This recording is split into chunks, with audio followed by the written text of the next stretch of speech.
You look at 22. 22. 22. He's 22 years He said, old. back in my day. Right. Let the record show, back in my day, to you and I mean totally different things. But okay, go on. I just, you don't know what you're signing up for. You know, when you come in, it's almost like you're, you know, bandana on your eye. You don't really know until you get a few years under your belt. You kind of know what you're preparing yourself for. For those that are ready to type an essay in my comments before any bits of the video can even play, go ahead. And if it's such a ridiculous idea, then why even click on the video? Now, I promise you, if you keep watching, you will realize that this statement is not as preposterous as it may sound originally. Now, today we'll be analyzing the rise of D'Angelo Russell and also looking at where his game can go from here. The facts are that, you know, both of these players, James Harden and D'Angelo Russell, are lefties, will not be the driving point of the video. As you will see other NBA stars that D'Lo is on track to become if he takes the right steps. This is the prediction based on the series of events that have transpired, where it shows that if he stays on track, D'Lo will be just as good, close to as effective, or good as James Harden currently is. Now I'm going to shout out our last winner of our prediction on the MVP matchup in Milwaukee versus Houston, my man Nishan Bilazarian. I don't know if I pronounced that correctly. My man definitely predicted the closest to the actual score. He predicted the Bucks would beat the Rockets 107-98, where he was 5 points off of the mark and would have had the ability to win a jersey that game if he had it correct on the money. Now, congrats once again. If you're new to the channel, definitely click that subscribe button and the bell next to it. Trust me, you'll thank yourself later. Praise up to the Most High. Let's get it.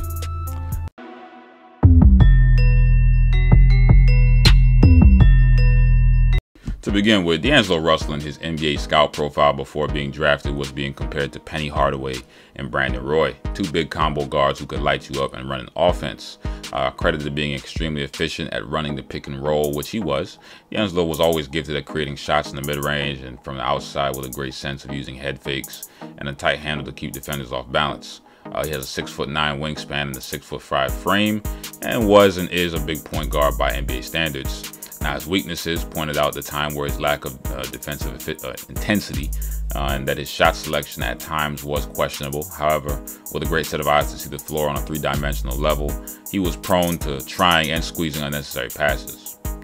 James Harden was also a player who was directly compared to Manu Ginobili and Brandon Roy, similarly to D'Lo. Now, in isolation situations, he had a variety of tricky and shifty moves that enabled him to basically just get by his defenders, along with a deceptively quick first step. Now, he was known for being skilled in terms of his scoring, vision, and playmaking ability, and used his strength and size to make drives to the cup. Now, his jab step was noted at the time for being extremely effective at getting defenders jumpy, and because of this, basically out of the triple threat, he was known to be very difficult to defend. Now, however, he was just, look, man, he was noted as having a deficiency in his mid-range game. That's just the truth. He was also known to be turnover prone in college, which was attributed to being asked to do too much, along with his right hand needing work. From their initial college scouting reports, we can see that both were seen as 1 and 2 6'5" guards that were southpaws, who had a great feel and understanding for the game, had the ability to be a facilitator and take over the scoring load when necessary. Both have the ability to make everything look easy, which is what is looked for in a superstar offensive player, and use more skill and athleticism in their game. And both were also known for a lack of defensive intensity, and both were basically turnover prone at times. Now, here we see their player identities when entering the draft were not so different, with D'Lo getting drafted at number 2 to the Lakers, and James Harden being drafted number 3 to the Thunder. I'm not going to highlight both players' first couple years with their initial squads because they were in two completely different situations, and everybody knows the story of both early years. Now, both players were in situations at the time where they were led to being traded to a team that was willing to take a chance on them to blossom into superstars, with Brooklyn trading all-star center Brook Lopez to the Lakers for Timothy Mozgov and D'Angelo Russell, and the Houston Rockets trading Kevin Martin, Jeremy Lamb, along with 2 first-round picks and a second-round pick for James Harden, Cole Aldridge, Daquan Cook, and Lazar Haywood after the Thunder were unable to work out an extension with Harden. Now, when looking at their breakout years after being traded, both were able to transform their teams into playoff contending teams and exponentially improved once given the opportunity. In James Harden's 2012-2013 season, he straight up showed out, averaging 25.9 points per game, 5.8 assists per game, and 4.9 rebounds per game at shooting guard at 23 years old, making everybody wonder just what the hell was OKC smoking and thinking, not giving him more money to keep him. Now, James that year also had the opportunity to show what his full repertoire was offensively, getting the opportunity to start all 78 of the regular season games on 38.3 minutes per game, leading the Rockets to a 45-37 record. He was a monster that year, basically, and he earned his first All-Star nod, and definitely deservedly so. Now, he had shown people that he was more than just a six-man to KD and Russ's squad, but that he also had the capabilities to lead a franchise to the playoffs as their best player and as a star in the league. Now, since then, we know the story with James Harden, his progression as an MVP level volume scorer in the league. Also, we got to give a quick shout out to Richard Ladines, or Ladines. Got to make sure I pronounce his name right. Definitely shout out in the comments. When I asked a question on my poll last week about if by removing revisionist history was moving D'Lo a bad move at the time, he so accurately put it, end quote, the D'Lo situation was like when you break up with your girl because she's letting herself go and getting sloppy, then she puts in work after and is a dime again. LA and D'Lo weren't right for each other, end quote. Now, I believe that this trade to Brooklyn was definitely vital to his growth, and D'Angelo Russell is having a very similar year, or a similar season to the 2012-2013 season for Harden, receiving his first All-Star nod this year, leading the Nets to the number 6 seed during a year when the Nets had no expectations to win, along with their expected record being 37-38 at the beginning of the year, before up-and-coming player Caris LeVert got hurt and nobody expected him to produce. Now, D'Angelo has shown this season that he has matured from his past, and no moment could be better to basically show this better than when the Nets played Boston. After dropping 14 points in the third, he was benched over not going hard after a 50-50 rebound and picking up a foul. Head coach Kenny Atkinson benched him, and now instead of responding like a diva, like how an NBA All-Star in his position would probably do, he stated this: whatever coach's decision was, I'm buying with it. He's got us this far, so I'm trusting his moves. I missed a rebound, a 50-50 play that set him off a little bit. I've got to be better, something I've got to think about going into the next one, end quote. In that game, D'Angelo was hot on offense, but his lack of effort got him benched and his team lost the game. All while he was on pace, to be an all-star potential selection, and showed the poise of a 9-year vet in that situation. What it does for your team is that it shows every player worse than you on that roster. It shows they have to follow suit too, because the best player can listen to coach. Why can't you?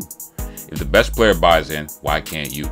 So this understanding of the maturity aspect of the game has truly aided in D'Angelo's development, in addition to his work in the lab and slowing down in the game. Now, Kenny Atkinson put it best when he was explaining how D'Lo asked him to start coaching him and coaching him hard, end quote. Some guys say that and they don't follow up on that. He followed up on that. As a staff, I don't think we've ever coached a guy harder than we've coached D'Angelo. We're on him. He really has taken it like a man and has accepted the bad with the good, end quote.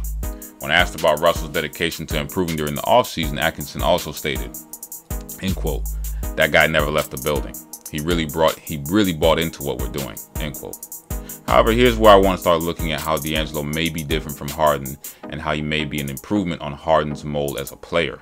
D'Angelo, unlike James, is not heavily reliant upon the friendly whistle, and while I give Harden credit for being able to draw fouls, D'Angelo shoots about 2.5 free throws a night, while James shoots about 11 during this season.